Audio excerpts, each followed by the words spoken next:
In 1993, Brian Eno released an album that bypasses traditional composition.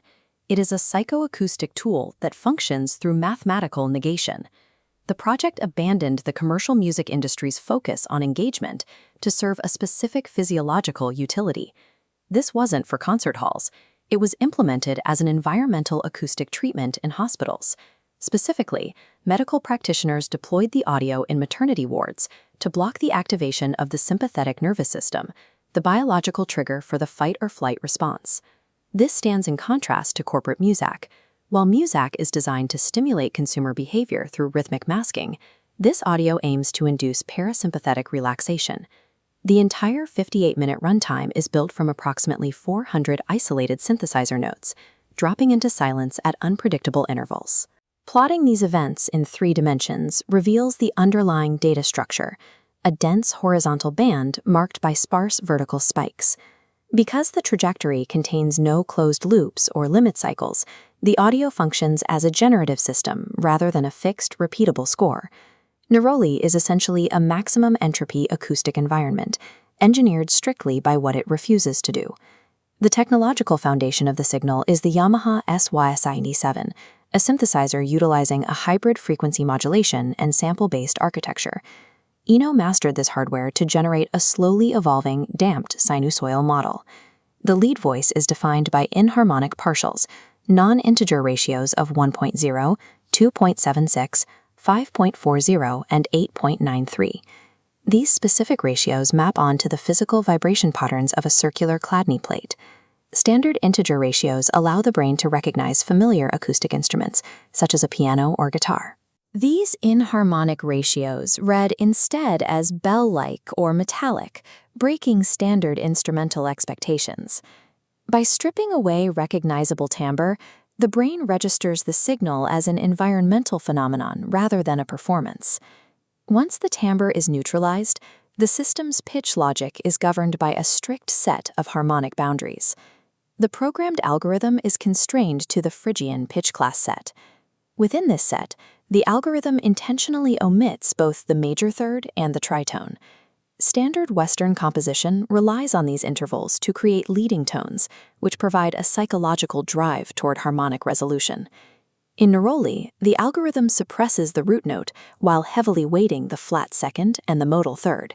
This active suppression of the traditional tonal center completely destroys the sense of forward momentum in the melodic line. This forces the listener into a state of tonal ambiguity, creating the psychoacoustic sensation of weightlessness.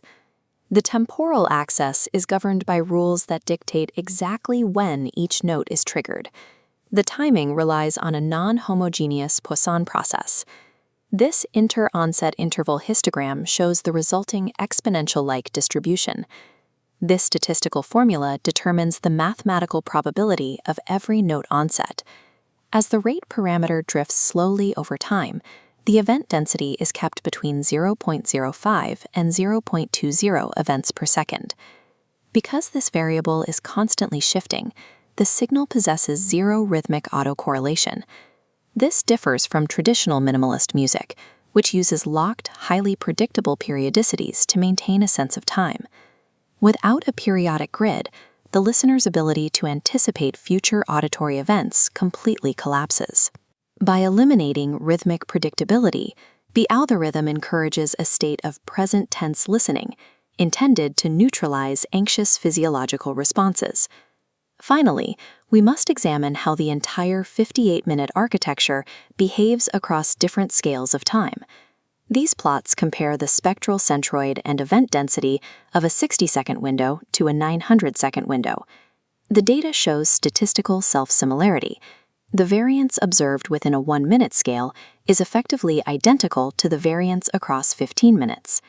The Hurst exponent provides the mathematical proof of this long-range dependence, with a measured value of 0.78. A score of 0.5 represents uncorrelated noise, which the brain often registers as chaotic and stressful. A score of 1.0 represents a smooth, predictable ramp, a narrative arc that requires active cognitive effort to track. At 0.78, the signal is structured enough to feel cohesive, but sufficiently varied to avoid the predictive patterns that demand active attention. This scale invariance allows a listener to enter or exit the acoustic space at any point without missing a narrative beat. Looking at the trajectory of the full 58-minute system, we can see how these rules function together. The algorithm provides no harmonic resolution, no recognizable instrumentation, and no rhythmic grid.